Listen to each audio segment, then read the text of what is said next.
any expression of dissatisfaction about the work of the task team. Dissatisfaction, you mean? Yeah, there was never an expression of any dissatisfaction. There was never expression of any dissatisfaction from any minister, including Minister of Police. Yes, no, we'll deal with that, because you then say, when you deal with that letter, you say it came as a shock and a surprise. But let's deal with it when we get to that point. Mr. Ndau, before you proceed. Yes. In this media statement, General, in that last page, 370, there's now a reference to the task team assisting in Limpopo and Mpumalanga provinces. You haven't said anything about it in your statement, and neither did General Mkhwanazi speak to Limpopo and Mpumalanga. Do you care to share any more detail? We did wanted to expand to those two provinces, and we did have a meeting once with the ministers and the officials of the National Steering Committee at some point in Limpopo, more specifically at Mogalakwena, to go and assess the killings. They were mostly in Mogalakwena and Vembe, which is Twando. And in that assessment, we found that the provincial team is on course. They don't need any assistance. And so there was no further necessity to go and assist in that specific province. In Mpumalanga, there were cold cases that we needed to relook at, and that has never happened. We never extended to get to Mpumalanga. It was something that will still be done. Thank you, Commissioner Baloy. General, if I can ask you to turn back to your statement and deal with paragraph 92.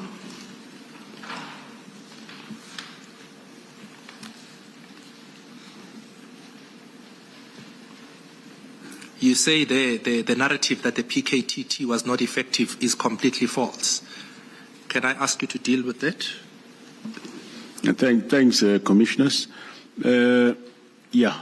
On paragraph 92, I'm saying that the narrative that the PKTT was not effective is completely false.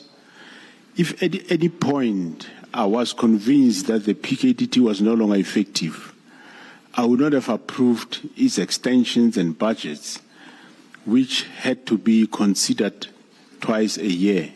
Hence my astonishment when I learned that the minister had issued a directive to me to implement his decisions to disband the PKTT. I'm convinced that if the minister had made himself available for briefing and engaged me with an open mind prior to issuing the disbandment directive, he would not have disbanded the PKTT.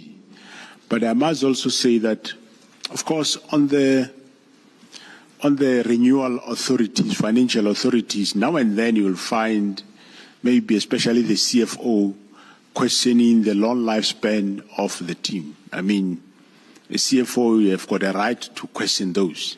CFO normally don't know what is happening in the field, what we are dealing with. So we do accept that now and then CFO will query that. Will at some point she'll say, but why don't you make a unit? The reason why you don't make a unit, once you make a unit, then it's a unit of KwaZulu-Natal. Then you are back to square one, unfortunately. So whereas here you have members of the team, they are not permanently there. They stay there for 2-3 months. They go home in their various provinces for a month or two. Then they come back as and when their cases are coming to court or to beef up the team. So that model worked for us the best because they don't belong to the province. They don't get involved in local politics whatsoever. So thanks. Thank you.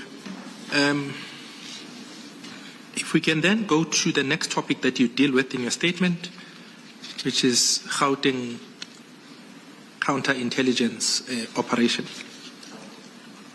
commencing from paragraph 93. And it goes all the way until paragraph 100. If I can ask you, in the paragraph 93, you refer to the fatal shooting of outside his workplace. The employer, which is QTech, had reportedly identified price inflation in a Transnet contract, which subsequently exposed a complex web involving organized crime, police corruption, and significant personal risk for those conducting the investigation. The organized crime unit in Gauteng, under the leadership of Deputy Provincial Commissioner Mbuso Khumalo, assumed the responsibility for investigating Mr. Swart's murder. This case became integrated into the broader Gauteng crime intelligence operation. 3 suspects were apprehended in connection with this murder. First one being Michael Puletau, a police officer. Musakekana, Tiero Floyd Denny Mabusela. The charges included murder, conspiracy, attempted murder, possession of suspected stolen property, and possession of unlicensed firearm and ammunition. Forensic examination linked the recovered firearms to several other violent crimes, thereby consolidating the cases against the accused and revealing a larger syndicate allegedly offering nearly R1 million for assassination. Although bail was successfully opposed initially, the accused Michael Puletau was later released on bail on account of health grounds. This development raised considerable concern among the investigators and prosecutors due to the increasing threats, including both verbal and physical intimidation, such as being followed and threatened with harm. Consequently, on the 5th of August 2024, the SPP formally communicated the threats to senior police officials, including myself. In the correspondence, the SPP requested urgent protection measures for the investigators. The letter of the SPP... and those measures are set out in that letter? In that letter. Which is at 371 to 372 of Masemola 2. Thanks, Commissioners.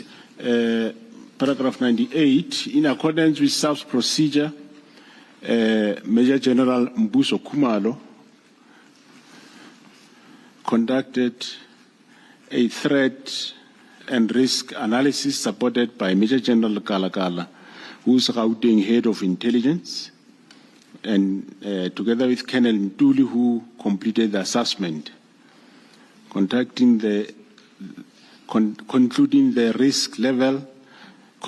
the risk level was high and recommended a 24-hour protection. Subsequently, the matter was escalated to National Office and a parallel counter-intelligence case was initiated along the primary investigation. Lieutenant General Dumisani Khumalo, the Divisional Commissioner, was brought into the picture, and given the apparent association of SAPS officials of various ranks with individuals under investigation, the threats directed towards investigators, allegations of bribery involving magistrates linked to the cartel, concern over police infiltration, and the reduction of the investigation team from 5 to 2 members, particularly due to the threats, it was deemed necessary for Lieutenant General Dumisani Khumalo to urgently request external assistance. The request was directed to Lieutenant General Mkhonazi, who then seconded 10 members of the PKTT. Sorry, yes. And can I? The murder of Amaswart, at some point there were 5 investigators. Because of the threats that were directed to this team, some of the members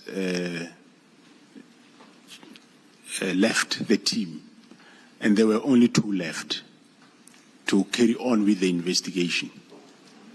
Sometimes you would want to force members to continue doing a certain work, but at some point when you realize that it might not assist, because you require certain braveness to do certain things, then they had to reduce from 5 to 2. Thank you. Thank you, Mr. Mtaung. Thanks, Chair. And that led to the request for capacitating that team with the secondment of the 10 members. That's the point you make in the last sentence of that paragraph. That is correct, Commissioner, and it was brought to my attention and I approve of it. Yes. But there's something I needed to get you to clarify in paragraph 99. When you talk about allegations of bribery involving magistrates, and perhaps let me just stop there and deal with that one. As I understand, these are only allegations at this stage, but those are still being investigated and looked into. Is that correct? Yeah, it is allegations that were made specifically in this case, where I'm aware that the 2 investigators, at some point, they were told by one of the seniors that there is 3 envelopes ready, and that one envelope is for the 2 of them, the other envelope is for the prosecutor, and the 3rd envelope is for the magistrate. So that is, of course, allegation. From my side, it's a hearsay, but I'm sure General Khumalo could talk more on that. But it's still under investigation. Yes, I think the point, perhaps the focus is that those are not concrete findings as yet, but they are allegations that are being looked into. I think that's more the point that I was trying to establish there with regard to those allegations. That is correct, Commissioner. That's correct. And equally with regard to the links to cartel members and the concerns over police infiltration, that equally has that status, that it's allegations that are being looked into at this stage. Yes, it is allegations, yes, that is under investigation, and it might not be a good thing to expatiate more than that. Okay. Right. And then in paragraph 100, you conclude by indicating that those members that were seconded to the Gauteng team were then integrated into that Gauteng investigation team. But the dockets were never transferred to the PKTT. If I can just ask you to explain that, the integration of the members into the Gauteng investigation team without the PKTT dockets being transferred. Yeah, what we mean by that is that the members that came from KwaZulu-Natal came to assist the 2 colleagues in Gauteng. But what they were investigating was never taken to KwaZulu-Natal to form part of the political killings task team. Those dockets remain in Gauteng under, of course, this team. After the lunch adjournment, subject to the commissioners agreeing that it's a convenient time to take lunch, you are going to be dealing with the arrests of Mr. Molefe and Mr. Madlanga. Let us indeed take the lunch adjournment now and resume at 2 o'clock. Thank you.